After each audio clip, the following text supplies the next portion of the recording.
So Televising Restoration Spain is an edited volume, so it's a collection of essays that talk about recent Spanish television series that are set in the period of the Restoration, which starts in 1874 and ends in 1931.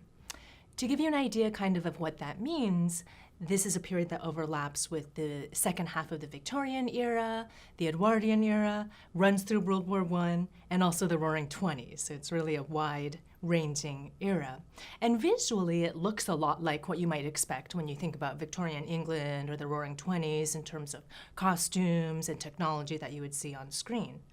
In terms of what that means for Spain in particular, it's a little bit different because the history of Spain in the 19th century is pretty crazy. So a very quick recap of 19th century Spanish history. The 19th century starts from 1808 to 1814. We have the Napoleonic invasion, when Napoleon instates his brother Joseph Bonaparte on the Spanish throne. And then starting in 1833, we have a series of civil wars within Spain called the Carlist Wars between conservatives and liberals. Then in 1868, the reigning queen of the Bourbon dynasty, Isabella II, is deposed forcibly. And from 1870 to 1873, we have a dynastic change. We have Amadeo I of the House of Savoy, who comes in and rules Spain for 3 years. That's not very successful, so he leaves. And then Spain has a short-lived republic for 1 year between 1873 and 1874. So in the period leading up to the Restoration, Spanish politics are extremely tumultuous. There's a lot of change going on. And the Restoration marks this period of kind of relative peace and stability, when the Bourbon monarchy is reinstated in the person of Alfonso XII, who is the son of the deposed Isabella II. The reason that this period is kind of peaceful is because the two main parties, the Liberal and Conservative Party, they make a pact called the Turno Pacífico, and they alternate in power. So Turno Pacífico is literally peaceful turn, and they actually take turns governing, so that while the country isn't kind of mixed up in political struggles, there's more energy. I guess the positive side to the corruption is that they're able to kind of usher in a period of relative economic prosperity and also modernization for the country. So my co-editor, so this is the volume, my co-editor David George and I, we are both scholars who work on literature from the Restoration period in Spain, and we're always interested in how this period comes across in the present day, in media, in television, in the news, whether people are talking about the Restoration or not. And we noticed that since 2000, there have been a huge number of Spanish television series that were set in this period.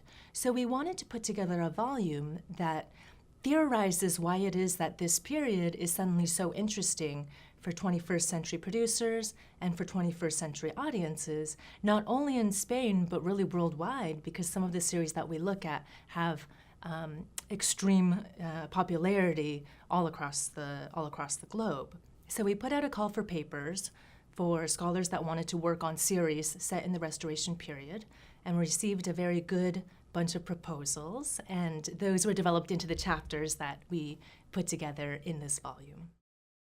So the book looks at a wide range of series, because part of the idea we had was that we didn't want the Restoration to look like it was just being portrayed in one certain type of series. So we have miniseries, we have daily soap operas, and also the majority of the series that we look at are primetime evening dramas.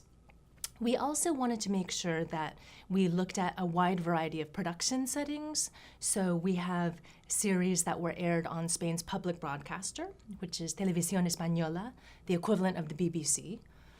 We also wanted to look at programs that were made through private networks like Antena 3 or Telecinco, and finally to have series that are available through online streaming platforms like Netflix. One of the final considerations we had was making sure that the series that we explore and examine come from various parts of Spain. So we didn't want to have an entire edited volume where all the essays deal with programming from Madrid. So we made sure that we included everything from Catalan miniseries to a program that was made in Galicia and filmed in the local regional language there. The series that we look at, the two most well-known series are probably Gran Hotel, or Grand Hotel, and Las Chicas del Cable, or Cable Girls, both of which are available for streaming through Netflix.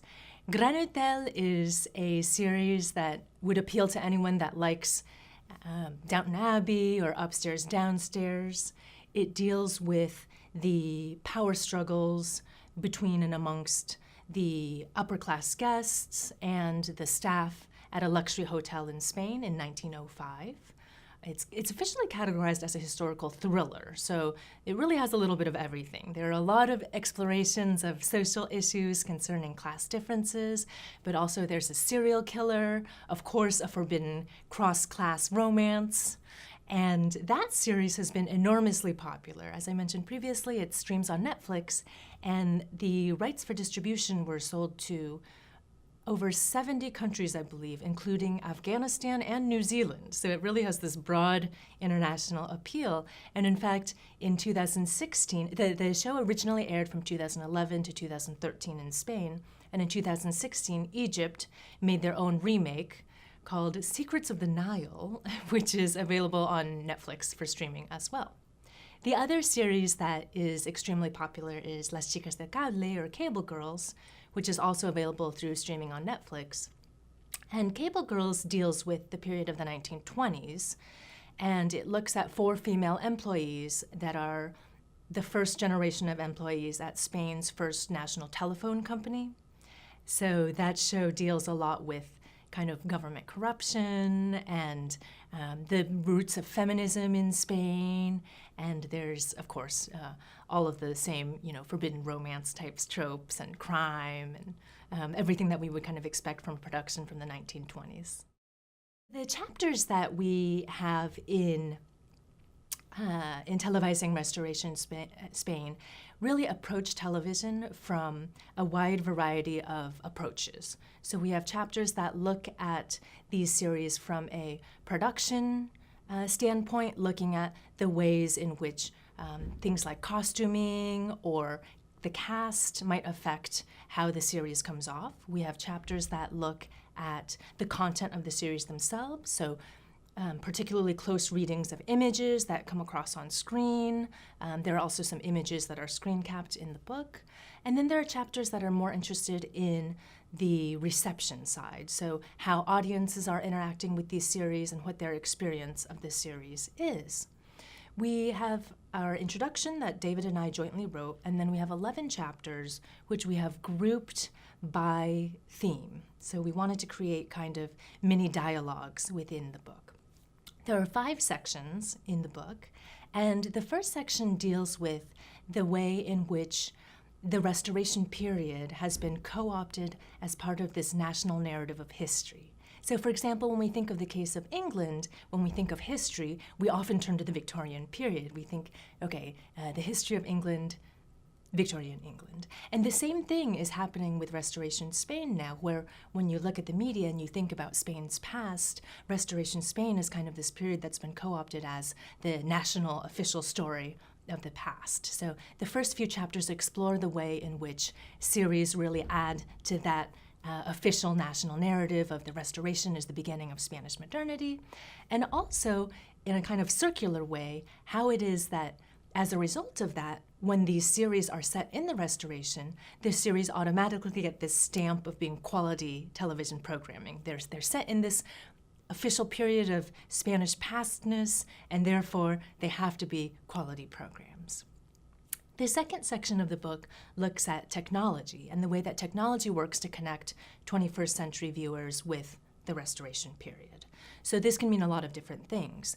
On the one hand, we have increasingly this model of transmedia storytelling, which means that the story on the show is not just seen in the different episodes of the show, but also there are all kinds of other media platforms. For example, the series will definitely have a website, and the website will have interactive games and behind-the-scenes material and some kind of character profiles and online quizzes. And there will also be fan posting boards and blogs and sometimes even tie-in merchandise like books.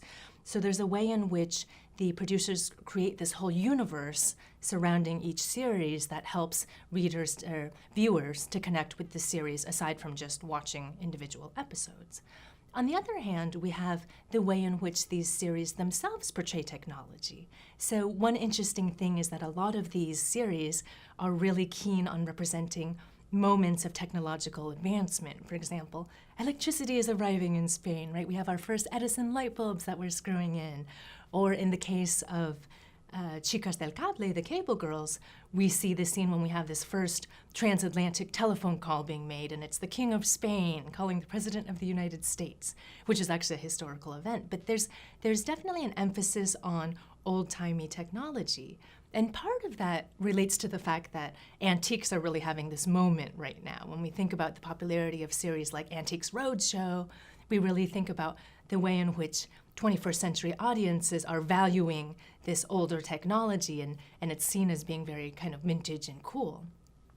So those are the first two sections. The third section of the book explores gender and looks at the ways in which costuming, for example, might either contradict or help to further typical gender stereotypes of the period, or ways in which these series might dialogue with prominent women writers of the period that were writing kind of feminist texts. The fourth section of the book looks in particular at the way in which Spanish television nationalizes the Latin American genre of the telenovela, these typical soap operas that you see coming from Latin America, and does it by setting these telenovelas in a restoration setting. So there are multiple Spanish telenovelas that are set in this restoration period, and it's really interesting to see how some of the social conflicts of the time, like these class differences, even topics like agrarian reform, might appeal to this kind of serial storytelling that has to cover daily episodes, right? It really generates a lot of different storylines for the period. And of course, viewers are always drawn in by the costuming and the visual appeal of the period. And the final section in the book looks at the ways in which series that are set at the very end of the Restoration, so in the 20s, particularly the late 20s, looks back on the whole period and kind of evaluates it as a whole, thinking in particular about what kinds of social progress were made, whether or not there was progress in terms of politics, and in some cases kind of perhaps concluding that not a lot has changed, and in some cases seeing that this is a moment of great modernization. So as I mentioned previously, the chapters in the book take all kinds of different approaches and really look at different aspects of production, the content itself, and reception. Interestingly, considering the fact that we are looking at 11 chapters that look at a wide range of series, we have media scholars and literary scholars from Spain and the US contributing to this volume, we found that across these analyses, there are really a lot of commonalities in these different series. The main one that we noticed that is interesting for these period pieces is that there's very little actual engagement with Restoration history in the sense of political history. So history really serves as a backdrop for these series. In that way, we see history being translated into kind of an excuse for high production values. We see a lot of lush shots of the Spanish landscape or city shots. We see really gorgeous costuming. We see interior spaces where class differences are reproduced down to the tiniest detail. And in fact, many of these series, particularly the ones that ran on private networks with a higher budget, hired historical consultants that could go and make sure that every minute detail matched up with the reality of what life was like in the Restoration period. So along those lines, where we see a lot of kind of an aesthetic of Restoration Spain, there's very little actual engagement with political figures. So across all of these series, we don't really see any prominent Spanish political figures appear. There's one exception to this, which is the King Alfonso XIII, who actually appears across a number of the series, from daily soap operas all the way to miniseries. And he, interestingly, never appears kind of in an official capacity as the head of state to discuss some kind of matters of the state, but is often there kind of as a side comic relief type of storyline. So politics really takes a back seat here. What we do see across these series is a real engagement with social history of the period. And this comes across particularly in the exploration of two groups of themes that we see. So one of them is class conflict. Across almost all of the series, we see an engagement in trying to represent this moment in Spanish history when class conflict is coming to the fore, partially because this is a moment when capitalism is really taking root in Spain and we have industrialization, and so we have the rise of this wealthy class, and nobility is on the decline, and then at the same time there's this urban proletariat, and in rural parts of Spain we have the people that are literally working the land. So it's a moment rife with these conflicts when the working classes are trying to push for more rights. And along those lines, in many of these series, we see the birth of the anarchist movement in Spain as a way of trying to push for better working conditions. Interestingly, the portrayal of the anarchists is always ambiguous. So in some series, we see the anarchists in a really sympathetic light as people that are trying to arrest the greed and the corruption that we see in the industrialists. And in other series, the anarchists are shown as the antagonists. They're the ones that are using violence and kidnappings, bombings, to try to further their aims for better working conditions. The second kind of nucleus that we see in terms of social history is surrounding gender roles. So across all of these series, we see a real commitment on the part of producers, which likely is reflecting what the viewers want to see, to represent strong female characters. So across almost all of these series, we have female protagonists, we have really well-rounded women, we have women from different class backgrounds, we have women with different ambitions, and some of the women really very actively are questioning existing gender norms at the time, are fighting for equal rights for women at a time when the feminist movement is just beginning in Spain. So those are two areas in which we see a lot of development across all of these series, regardless of whether they have a more conservative or kind of more liberal outlook on the period. One of the guiding ideas behind the volume was not only that it would be useful for scholars or people that are just interested in Spanish television, but also something that could serve particularly the college classroom. So how could these chapters and these analyses help professors and instructors that are trying to introduce these series into the classroom? For those professors and instructors that, like myself, teach Spanish literature, culture, or history, the volume is very helpful because it presents a number of series that really help students to visualize the period.